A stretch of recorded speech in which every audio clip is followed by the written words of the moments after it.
أشهد أن لا إله إلا الله وحده لا شريك له وأشهد أن محمدًا عبده ورسوله أما بعد فأعوذ بالله من الشيطان الرجيم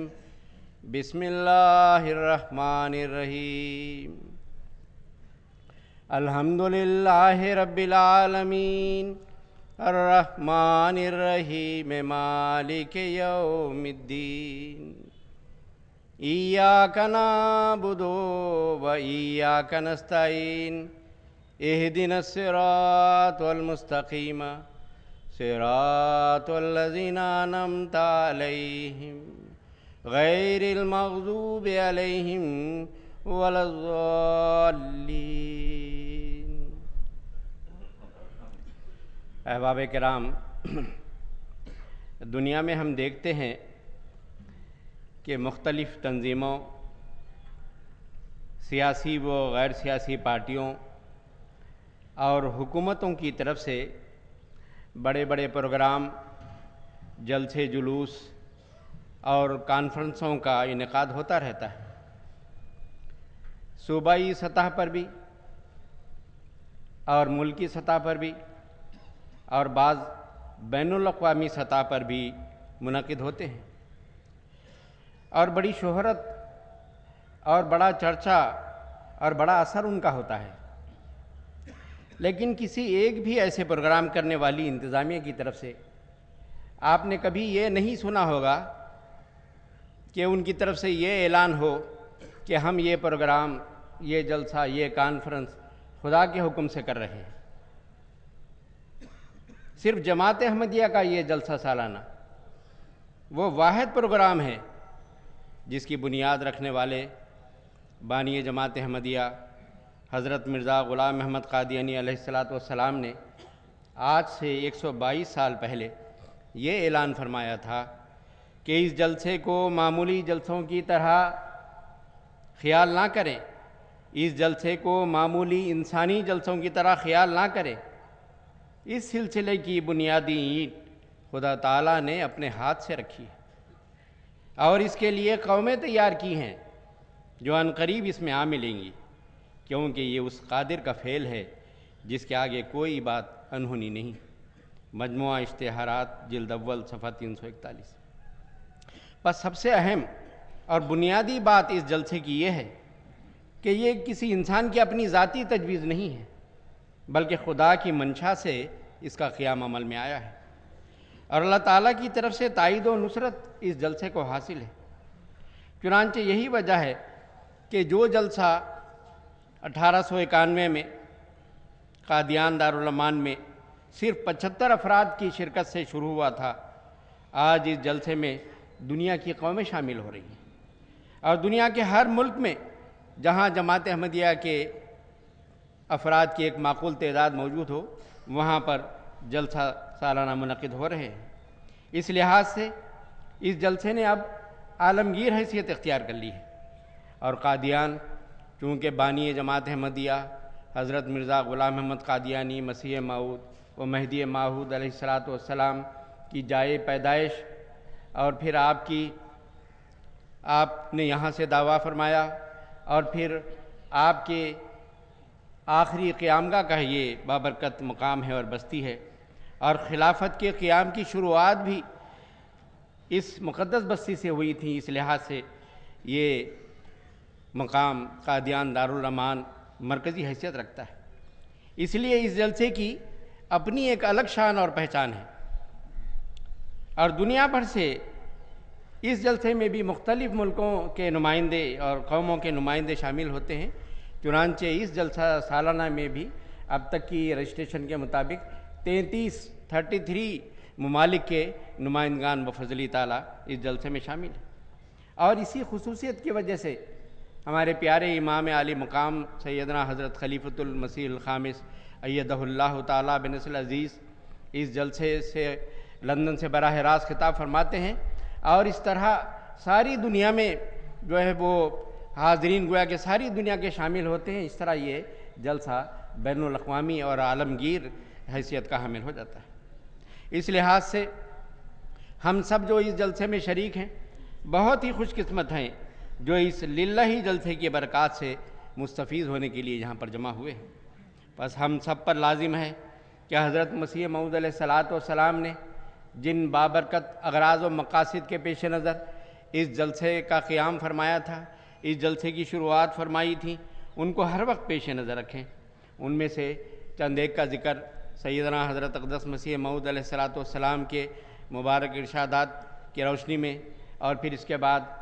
ہم سب کی جو ذمہ داریاں ہیں ان سے متعلق سیدنا حضرت امیر المومنین خلیفۃ المسیح الخامس ایدہ اللہ تعالیٰ بنصر عزیز کے ارشادات خطابات کے حوالے سے کچھ باتیں میں آپ کے سامنے پیش کروں گا۔ سیدنا حضرت اقدس مسیح موعود علیہ الصلاۃ والسلام کے جو زرعی ارشادات ہیں جلسہ سالانہ کے متعلق، اس میں سے بعض یہ ہیں۔ فرمایا اس جلسے میں ایسے حقائق اور معارف کے سنانے کا شغل رہے گا جو ایمان اور یقین اور معرفت کو ترقی دینے کے لیے ضروری ہے۔ فرمایا اس جلسے سے مدعا اور اصل مطلب یہ تھا کہ ہماری جماعت کے لوگ کسی طرح بار بار کی ملاقاتوں سے ایک ایسی تبدیلی اپنے اندر پیدا کریں کہ ان کے دل آخرت کی طرف بکلی جھک جائیں اور ان کے اندر خدا تعالیٰ کا خوف پیدا ہو، اور زہد اور تقوی اور خدا ترسی اور پرہیزگاری اور نرم دلی اور باہم محبت اور مواخات میں، یعنی بھائی چارہ میں، دوسروں کے لیے ایک نمونہ بن جائے، اور انکسار اور تواضع اور راست بازی ان میں پیدا ہو، اور دینی مہمات کے لیے سرگرمی اختیار کرے۔ فرماتے ہیں ایک عارضی فائدہ ان جلسوں میں یہ بھی ہوگا کہ ہر ایک نئے سال میں جس قدر نئے بھائی اس جماعت میں داخل ہوں گے وہ تاریخ مقررہ پر حاضر ہو کر اپنے پہلے بھائیوں کے منہ دیکھ لیں گے، اور روح شناسی ہو کر آپس میں رشتہ تودد و تعارف ترقی پذیر ہوتا رہے گا۔ فرمایا تمام بھائیوں کو روحانی طور پر ایک کرنے کے لیے اور ان کی خشکی اور اجنبیت اور نفاق کو درمیان سے اٹھا دینے کے لیے بدرگاہ حضرت عزت جل شانہ کوشش کی جائے گی۔ حضرت مسیح موعود علیہ الصلاۃ والسلام کے بعد حضرت خلیفۃ المسیح تمام جلسہ سالانہ میں شرکاء کے لیے اور تمام جو عالمگیر اخوت اللہ تعالیٰ نے حضرت اقدس مسیح موعود علیہ الصلاۃ والسلام کی جماعت مبائن میں پیدا کی ہے، ان کے اندر باہمی محبت اور پیار اور کو پیدا کرنے اور خشکی اور اجنبیت کو دور کرنے کے لیے دعائیں کرتے رہتے ہیں۔ اور پھر فرمایا اور جو بھائی اس عرصے میں اس سرائے فانی سے انتقال کر جائے گا اس جلسے میں اس کے لیے دعائے مغفرت کی جائے گی۔ حضرت اقدس مسیح موعود علیہ الصلاۃ والسلام فرماتے ہیں سو لازم ہے کہ اس جلسے پر جو کئی بابرکت مصالح پر مشتمل ہے ہر ایک ایسے صاحب ضرور تشریف لائیں جو ذات راہ کی استطاعت رکھتے ہوں، اللہ تعالیٰ اور اس کے رسول کی راہ میں ادنا حرجوں کی پرواہ نہ کریں۔ خدا تعالیٰ مخلصوں کو ہر ایک قدم پر ثواب دیتا ہے اور اس کی راہ میں کوئی محنت اور صعوبت ضائع نہیں ہوتی۔ اب میں سیدنا حضرت امیر المومنین خلیفۃ المسیح الخامس ایدہ اللہ تعالیٰ بنصر عزیز کے خطابات کے حوالے سے جلسہ سالانہ میں شامل ہونے والوں کی جو ذمہ داریاں ہیں ان کے متعلق کچھ بیان کروں گا۔ حضور انور فرماتے ہیں ایک بات یہ بھی یاد رہے کہ جلسے پر لوگ آتے ہیں، میل ملاقات بھی ہوتی ہے، بعض لمبے عرصے کے بعد ایک دوسرے کو ملتے ہیں، بعض دفعہ نئی واقفیتیں پیدا ہوتی ہیں، پھر خواہش ہوتی ہے کہ مل بیٹھیں، ذرا مزید معلومات حاصل کریں، لیکن اس کے لیے جلسے کی کارروائی کے بعد وقفوں میں بے شک بیٹھیں، اپنی مجلس لگائیں، لیکن ان میں بھی ادھر ادھر کی فضول گفتگو کی بجائے اللہ تعالیٰ کے فضلوں اور احسانوں کا ذکر ہو، بعض نیک واقعات کا ذکر ہو۔ بعض کے نئے رشتے بھی ان دنوں میں قائم ہوتے ہیں تو اس وجہ سے خاص طور پر بیٹھنا پڑتا ہے۔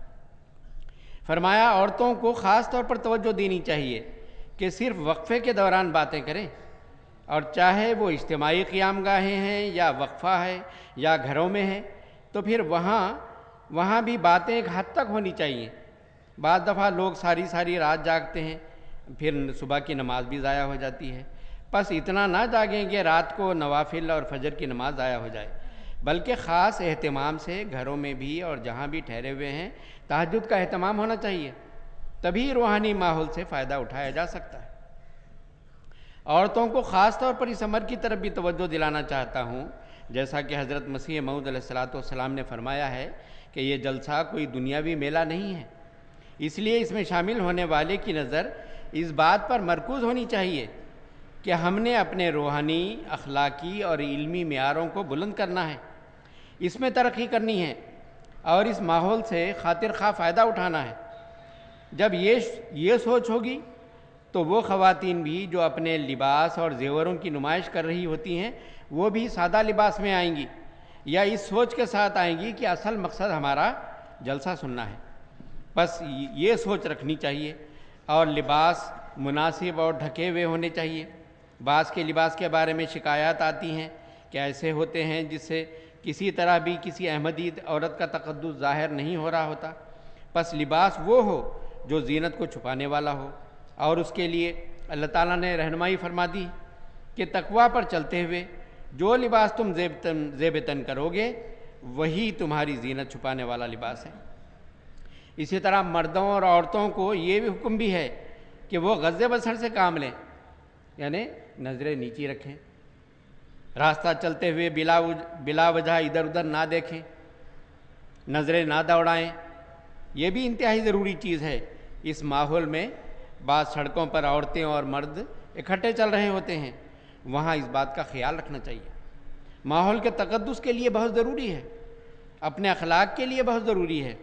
بس اس طرف بھی بہت زیادہ توجہ دیں۔ فرمایا آپ لوگوں کی حفاظت کے لیے سیکورٹی کے انتظام میں جو سختی ہے اسے خوشی سے برداشت کریں۔ اسکینر سے گزرنا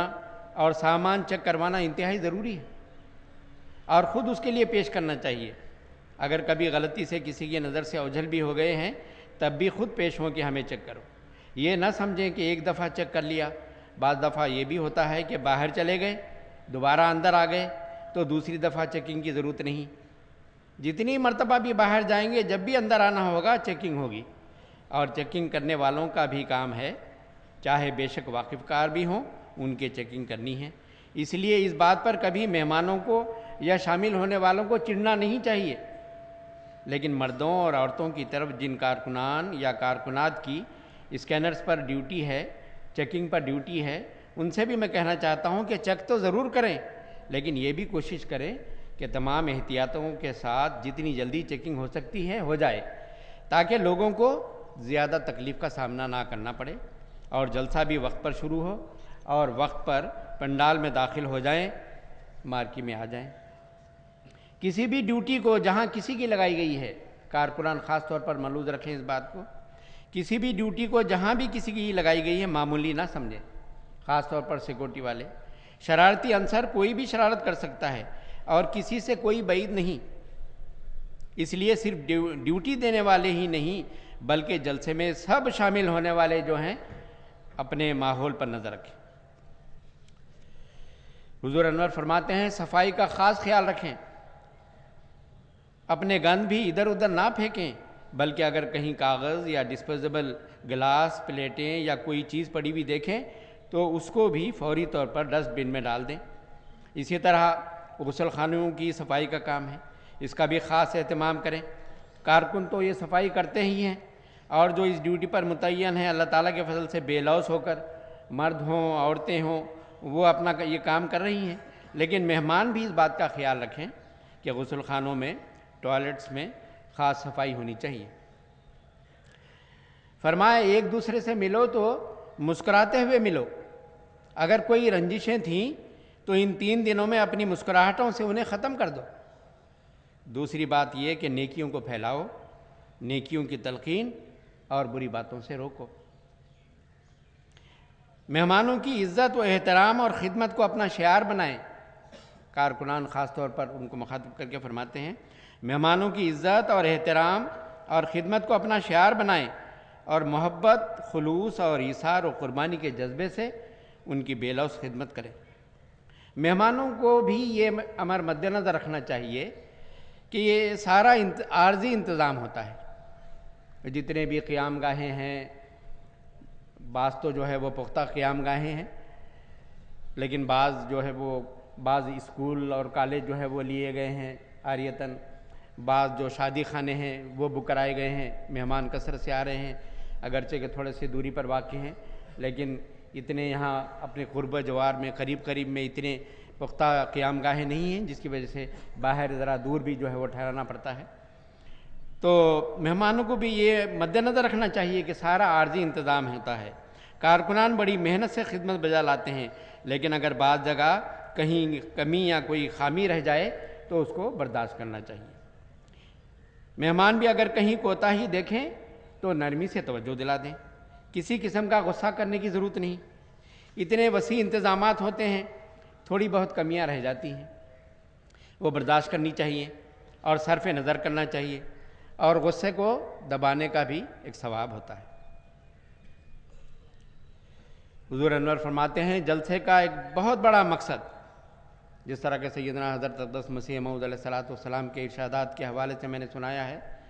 جلسے کا ایک بہت بڑا مقصد تعلق باللہ پیدا کرنا ہے۔ اس لیے جلسے میں شامل ہونے والوں کے لیے یہ بھی ضروری ہے کہ کارکنان بھی اور مہمان ہمیشہ یاد رکھیں کہ اس تعلق کو پیدا کرنے کے لیے اپنی نمازوں اور نوافل کی طرف بہت توجہ دیں، دعاؤں کی طرف بہت توجہ دیں کہ انہی میں ہمارے سارے مسائل کا حل ہے۔ جلسے کے ایام بالخصوص ذکر الہی کرتے اور درود پڑھتے ہوئے گزاریں اور التزام کے ساتھ نمازوں کی پابندی کریں۔ اتنی دور سے مہمان تشریف لائے ہیں تو اگر نمازیں بھی نہ پڑھیں اور ان کی پابندی نہ کریں تو پھر کوئی فائدہ نہیں ہوگا۔ اسی طرح انتظامیہ کے لیے لنگر خانہ میں یا ایسی ڈیوٹیاں جہاں سے ہلنا ان کے لیے مشکل ہے، وہاں نماز کی ادائیگی کا انتظام ہونا چاہیے۔ ان افسران کی یہ ذمہ داری ہے کہ وہ اس بات کا خیال رکھیں۔ نماز کے دوران بعض اوقات بچے رونے لگ جاتے ہیں، جس سے بعض لوگوں کی نماز میں بہرحال توجہ بڑھتی ہے، خراب ہوتی ہے، جو نماز کا تعلق ہوتا ہے وہ جاتا رہتا ہے۔ تو اس صورت میں والدین کو چاہیے کہ اگر والد کے پاس بچہ ہے تو وہ اس کو فوراً باہر لے جائیں۔ اگر چھوٹی عمر کے بچے والدین میں سے کسی کے پاس ہیں تو وہ والد یا والدہ پہلی صفوں میں بیٹھنے کی کوشش نہ کریں، بلکہ پیچھے جا کر بیٹھیں تاکہ اگر ضرورت پڑے تو نکلنا بھی ان کے لیے آسان ہو۔ نمازوں کے دوران اپنے موبائل فون بھی بند رکھیں۔ بعض کو عادت ہوتی ہے کہ فون لے کر نمازوں میں آ جاتے ہیں، اور یہاں تو مہمان سب عارضی قیام گاہوں میں ہیں، تو ایسا جو قیمتی سامان ہے وہ ساتھ رکھنا ہوتا ہے، موبائل خاص طور پر۔ پھر جب گھنٹیاں بجنا شروع ہوتی ہیں تو نماز سے بالکل توجہ ہٹ جاتی ہے۔ اس لیے خاص طور پر دھیان میں رکھیں کہ مسجد میں داخل ہونے سے پہلے اس کو سوئچ آف کر لیں یا کم از کم سائلنٹ پر کر لیں۔ فضول گفتگو سے اجتناب کریں۔ باہمی گفتگو میں دھیما پن اور وقار کو قائم رکھیں۔ تلخ گفتگو سے اجتناب کریں۔ بعض لوگ بلند آواز سے عادتاً تو میں کر کے باتیں کر رہے ہوتے ہیں، یا ٹولیوں کی صورت میں بیٹھ کر کہے لگا رہے ہوتے ہیں۔ ان دنوں میں ان تمام چیزوں میں جس حد تک پرہیز کر سکتے ہیں کریں، بلکہ مکمل طور پر پرہیز کرنے کی کوشش کریں۔ ویسے بھی یہ کوئی اچھی عادت نہیں ہے۔ تنگ سڑکوں پر چلنے میں احتیاط اور شور و غل سے پرہیز کریں۔ نظم و ضبط کا خیال رکھیں اور منتظمین جلسہ سے بھرپور تعاون کریں اور ان کی ہر طرح سے اطاعت کریں۔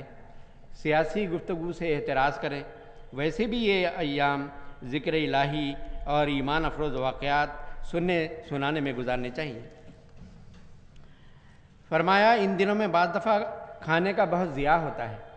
کھانے کے آداب میں تو یہ ہے کہ جتنا پلیٹ میں ڈالیں اس کو مکمل ختم کریں۔ اپنے بچوں کو بھی اس کی تلقین کریں کہ اس قسم کی کوئی حرکت نہیں ہونی چاہیے جس کا دوسروں پر برا اثر پڑا۔ ٹریفک کے قواعد کو ملحوظ رکھیں اور جلسہ گاہ میں شعبہ پارکنگ کے منتظمین سے مکمل تعاون کریں۔ تو یہ چند وہ چیدہ ہدایات تھیں حضور انور کی، جو حضور انور کے خطابات کے حوالے سے میں نے آپ کے سامنے پیش کی ہیں، اور یہ ساری جو ہدایات ہیں وہ جو شعبہ تربیت کی طرف سے پروگرام جلسہ سالانہ کا جو کتابچہ چھپا ہے یہ اس میں ساری درج کر دی ہیں، اردو میں بھی اور انگریزی میں بھی، تو احباب اس کو پڑھیں اور ان پر عمل کرنے کی کوشش کریں۔ اللہ تعالی ہم سب کو توفیق عطا فرمائے۔ پھر یہاں قادیان دارالمان میں مقامات مقدسہ ہیں، شاعر اللہ ہیں، جہاں اللہ تعالیٰ کے نشانات ظاہر ہوئے، جہاں خدا تعالیٰ کا مامور، خدا تعالیٰ کا مسیح اور مہدی یہاں پر چلا اور پھرا اور اس فضا میں اس نے سانسیں لیں اور دعائیں کی، اور بہت اللہ تعالیٰ نے چمکتے دمکتے نشانات یہاں پر دکھائے۔ تو اس لحاظ سے بعض لوگ یہاں جو پہلی دفعہ آئے ہیں انہوں نے بڑی شدت کے ساتھ اس بات کا اظہار کیا کہ ہم کتابوں میں پڑھتے تھے کہ حضرت مسیح موعود علیہ السلام فلاں جگہ پیدا ہوئے، حضرت مسلم موعود رضی اللہ تعالیٰ عنہ فلاں کمرے میں پیدا ہوئے، حضرت مسیح موعود علیہ السلام نے فلاں حجرے میں 8 سے 9 ماہ تک لگاتار روزے رکھتے رہے، فلاں جو ہے وہ بیت الفکر میں حضرت مسیح موعود علیہ السلام نے کتابیں لکھیں اور غور و فکر کیا، غلبہ اسلام کے لیے دعائیں کرنے کے لیے بیت الدعا بنائی۔ تو آج ہم ان مبارک مقدس مقامات کو دیکھتے ہیں تو ایمان تازہ ہوتا ہے، دل میں بشاشت ہوتی ہے کہ وہ ایک خواب کی طرح تھی باتیں، لیکن آج حقیقت کے طور پر جو ہم اپنی آنکھوں سے دیکھ رہے ہیں، ان میں چل رہے ہیں، پھر رہے ہیں، دعائیں کر رہے ہیں۔ تو یہ جو بابرکت مقامات ہیں ان سے استفادہ کرنے کی، بھرپور استفادہ کرنے کی کوشش کرنی چاہیے۔ بیت الدعا عام طور پر زیادہ تر لوگوں کو بیت الدعا کا علم ہے کہ بیت الدعا میں دعا کرنی لازمی ہے، ٹھیک ہے۔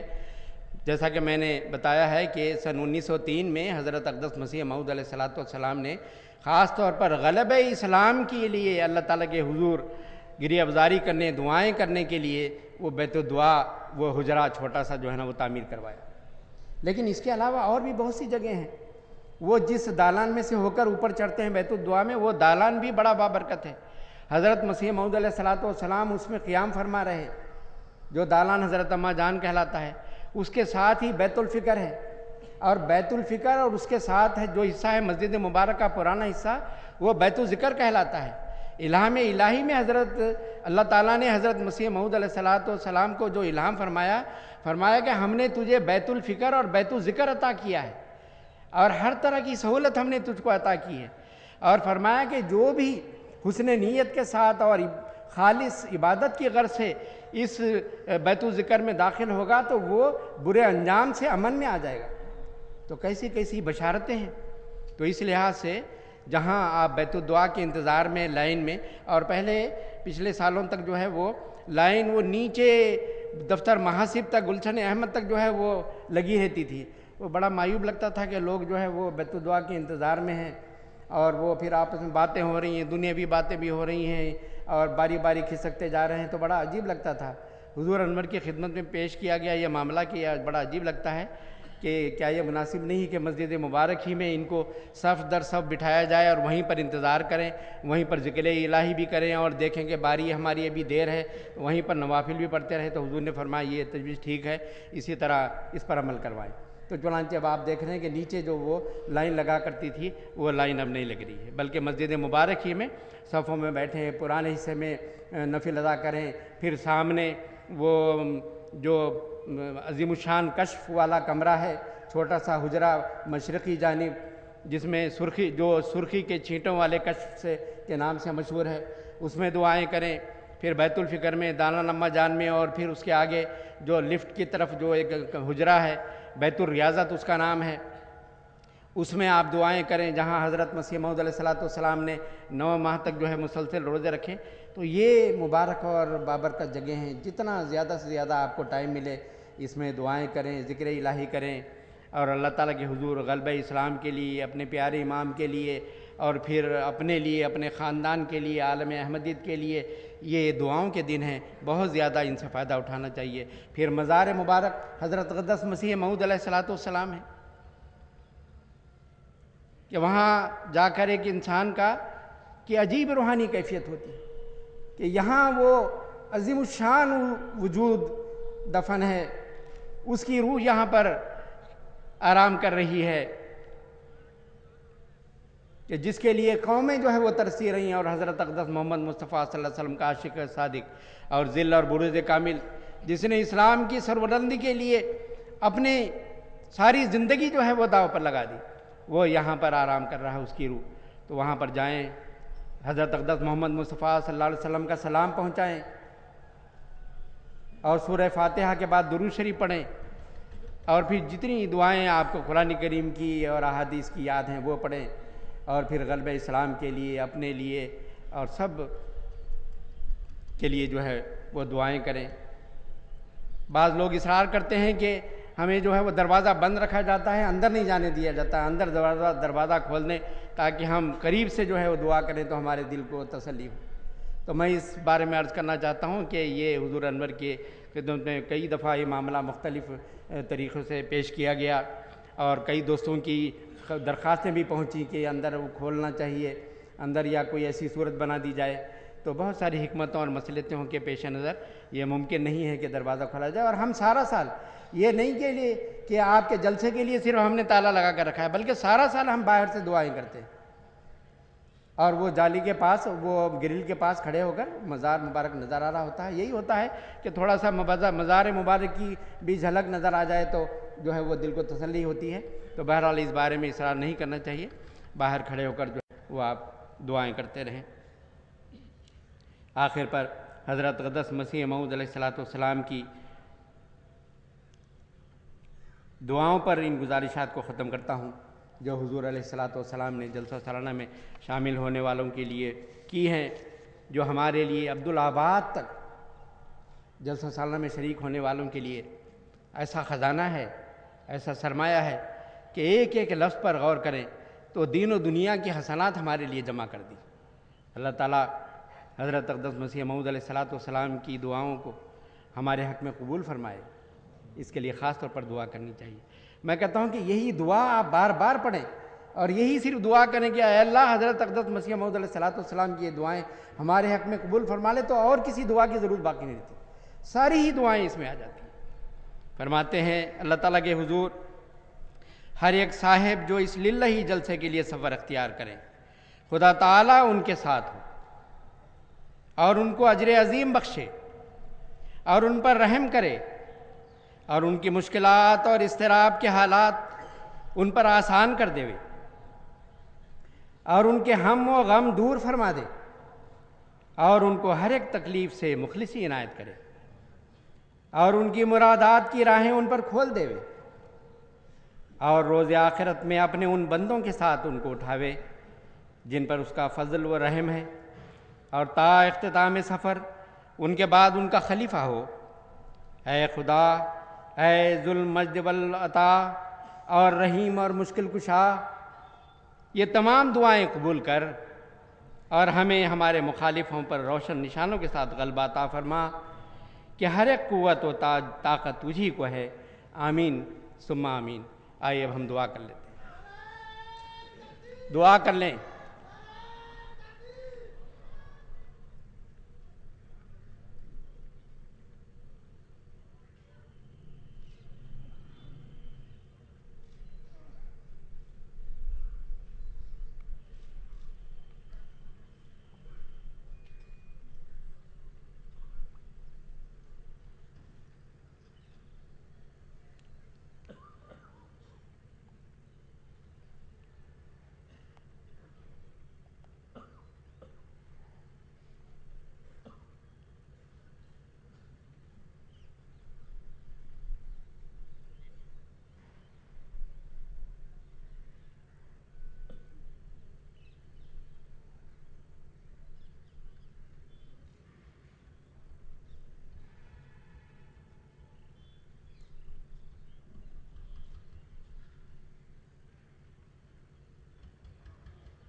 آمین۔